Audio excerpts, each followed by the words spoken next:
وعن أبي هريرة رضي الله تعالى عنه قال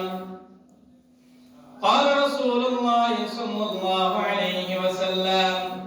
إذا مات ابن آدم انقطع عمله إلا من ثلاث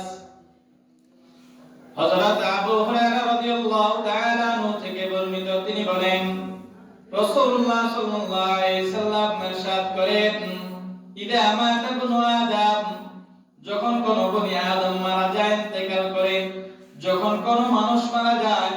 মানুষ মারা যাওয়ার পর সাথে সাথে ইনকাতা আমালুহু তার সমস্ত দুনিয়ার নেক হক আর বদ হক সব আমল তার থেকে কর্তন করা হয় তার থেকে বিচ্ছিন্ন হয়ে যায় সে আর কোনো আমল করতে পারে না মৃত্যুবরণ করার সাথে সাথে নেক আমল হোক আর বদ আমল হোক ওই ব্যক্তি কোনো আমল করার আর কোনো সুযোগ পায় না আমল বলতে এখানে দুনিয়াতে আর কোনো কাজকর্ম ভালো খারাপ দুনিয়াবি উখরবি কোনো কাজে সে আর কি করতে পারে না ইনকাতা আমালুহু ইল্লা মিন সালাস আল্লাহ রাসূল সাল্লাল্লাহু আলাইহি ওয়াসাল্লাম বলতেছেন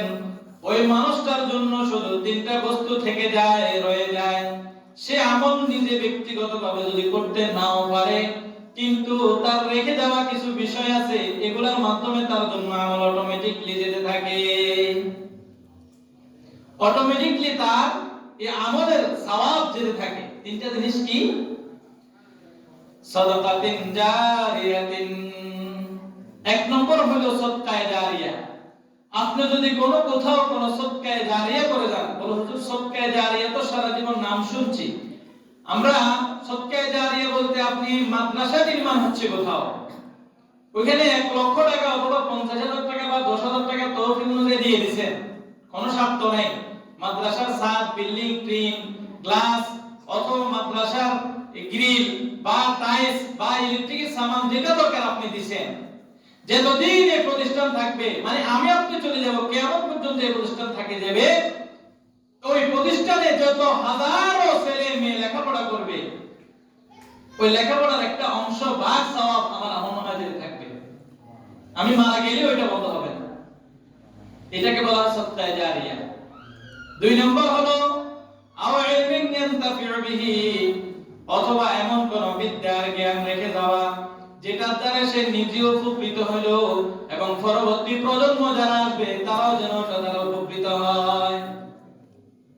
একটু অ্যানালাইজ করেন এই বিষয়টা এই কথাটাকে একটু দেখেন যে এমন বিদ্যা রেখে যাওয়া আপনি একজন শিক্ষিত মানুষ একটা বই লিখে গেছেন যেটা শিখলে অন্যজনে কি করতে পারে শিখে কিছু বিদ্যা অর্জন করতে পারে ঠিক না আপনি এমন কিছু বিষয় রেখে গেছেন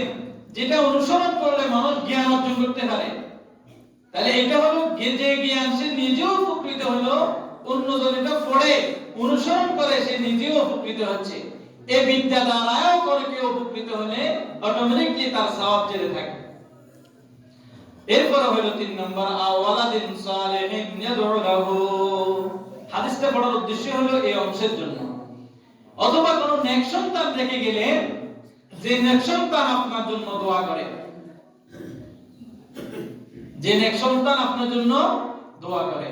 সন্তান ছেলে হোক আর সন্তান মেয়ে হোক আপনার জন্য দোয়া করে দোয়া কিভাবে সন্তান হয়তো আপনার জন্য কবরের পাশে মৃত্যুবরণ করার পরে পাশে বসে কোরআন তেলাওয়াত করলো বা সূরা ইয়াসিন তেলাওয়াত করলো শুধু এমন নয় সন্তান যে কোনো কাজ করুক যে কোনো কোথাও